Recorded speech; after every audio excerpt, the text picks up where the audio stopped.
Today I want to go over some jobs that I've done in the past, show you how I approach them, and some tips that I have for possibly approaching your job.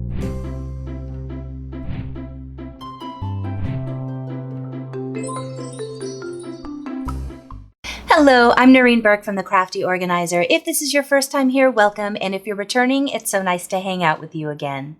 I love bringing you as many ideas on organizing and decluttering as I can, but I'm also a huge lover of crafting, so I try and sprinkle that in as much as possible. Anytime I am looking at a big project, I always compare it to one of those slide puzzles. They're jumbled up and you can't take the pieces out. You have to keep sliding them around until everything finally clicks into place. And organizing is so much like this. So often I hear people saying, my space is too small. I don't even have an area to set up sorting boxes. And with that, I say just organize as best you can in one little area. And when that little area is done, you might have to use it as your new staging area as you go to the next space. This is what I mean by using that slide puzzle. So if you're coming to this video with that old adage that you should only touch something once, I think that's a perfect idea to have after you're organized. But getting there first, you're going to have to touch things several times. So let's take a look at the very first space and the way I approached it. This room was being used as a multi-purpose room. It needed to serve as an office, a guest room, and if they could, they wanted to have a little workout area. Now, some of the things that were in here did not have a home and they were just resting along the floors, but things like these books had to stay in because this was used as their business. But the bookcase did not have to stay. Likewise, looking around the office, the desk needed to have a better purpose. So we were looking at buying a new desk, but when I saw this closet that was being underutilized, this is where I got excited. So I looked at other areas of the home that maybe weren't being completely utilized that we could use as storage for some of those things in that office. And this upper shelf area where these thick blankets and comforters were going to be my go-to. We shrunk down every comforter and blanket that they had from both closets and labeled them so when they needed one, they could just simply pull it out. By finding homes for the things that were in the closet, we were able to take the doors off and create an immediate office nook. All we did was add in a small file cabinet and a new desk. By utilizing the existing shelf that was in this space and covering a few magazine holder boxes, we were able to organize all of those books they had and sheet music, and we were able to add in their piano, which previously was just standing up in the closet and needed to be pulled out each time.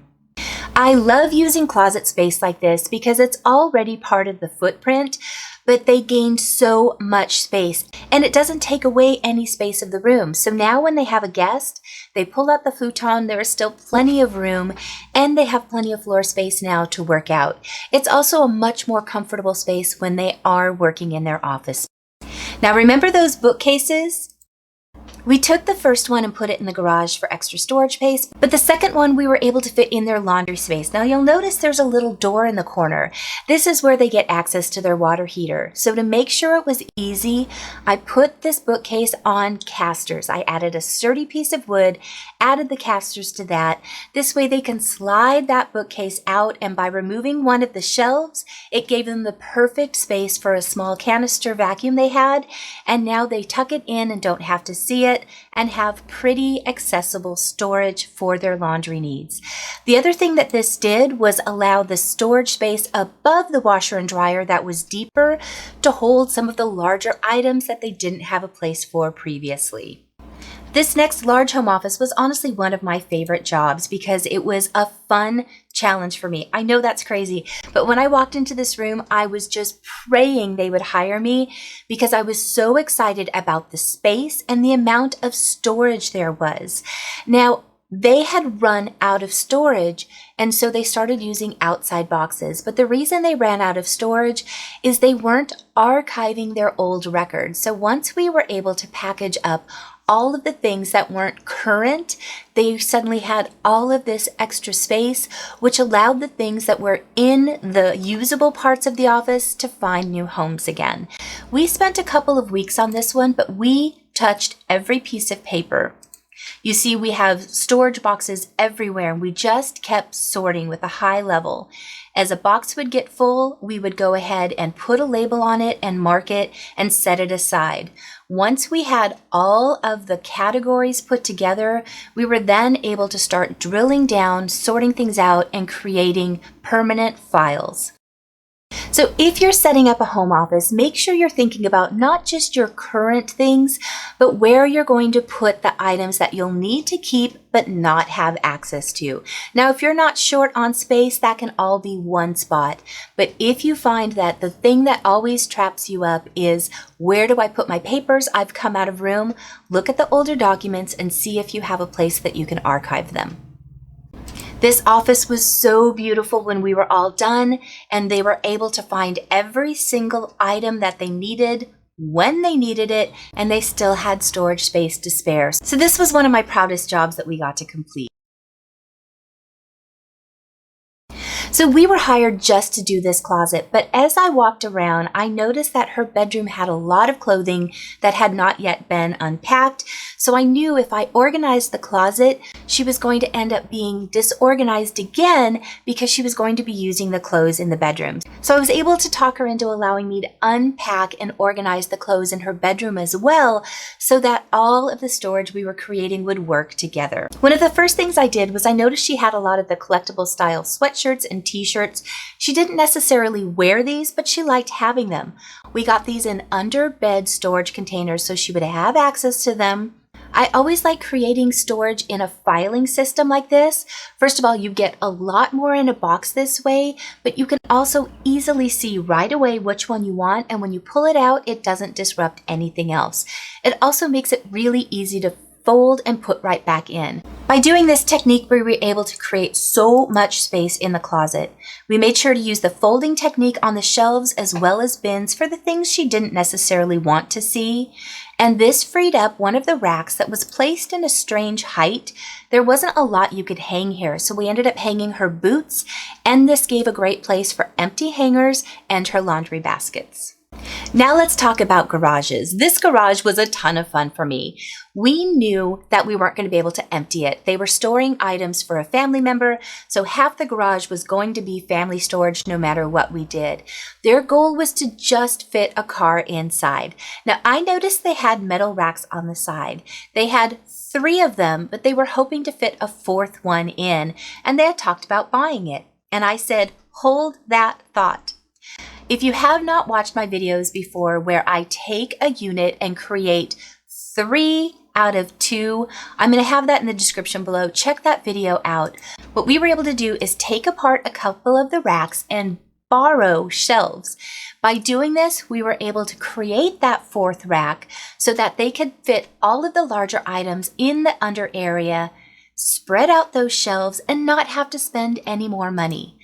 By creating this additional storage space and getting rid of a lot of those boxes, the boxes had a lot of filler in them, so they'd get a large box, but what was inside of it was actually only a quarter a size of the box. So when you have a lot of boxes in the area, look at how it's taking up the space. If it's more beneficial to take it out of the box, get rid of the box. But if you're protecting it and you don't want to take it out, try and find a storage space that will fit the entire box so that you're not losing any storage space. If you're saving the boxes for something else, flatten them out, put them up above, put them behind a rack, or store it underneath. But just doing these simple techniques allow them to fit their car inside, and we had all of these boxes that we were able to take to a recycling center. Now we're going to talk about a sewing room. I really love working in craft rooms when I can because I identify with all of the items. I identify with why you're keeping them, so I enjoy those spaces the most because it also gives me ideas on how other people are using their supplies. So on this one, she did a lot of different types of crafts, but she wanted this room to be more dedicated to just her sewing needs. Now she had a closet filled with tons of fabrics and projects, but I noticed right away she had a cubby unit in the back, which means I'm going to have storage space that I can utilize. But when I was looking around the rest of the space, I noticed she had another cubby unit that hadn't even been assembled yet. So I was immediately excited because I knew I was going to take these cubbies and create a wall of fabric for her. So one of the first things we did was get all of the fabric we found in the entire room and piled it in one section, and we broke it down by colors so that we could start folding and putting things in. We talked to her in advance because we knew these cubbies weren't going to be able to hold all of the fabric, so she was okay with us storing away the solid fabrics and just displaying her printed fabrics. So now this is just a wonderful wall of her printed fabrics that inspire her and her patterns, which are in one area.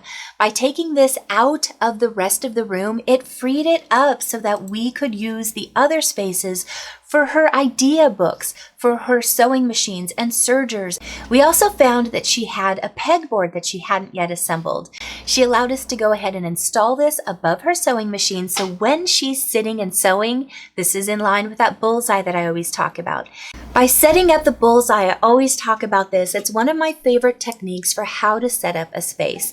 When you're sitting, the things that you use the most for the task that you're planning that space for, in this case, sewing. Her sewing machine is right here.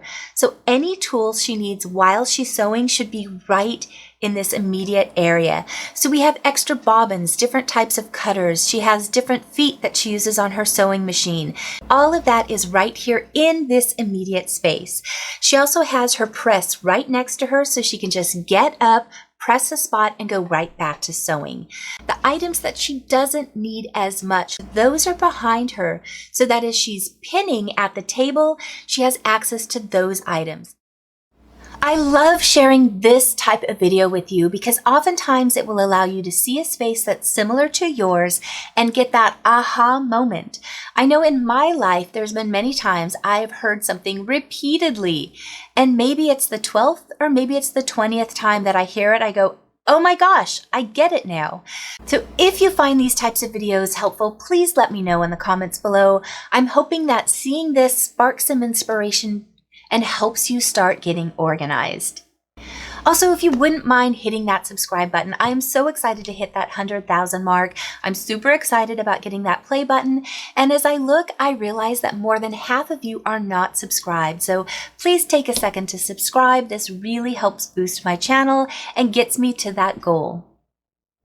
I want to say thank you to my patrons who allow me to make these videos, and thank you to you for watching. I know there's a ton of channels out there, and I'm so appreciative that you choose me to spend a few minutes with.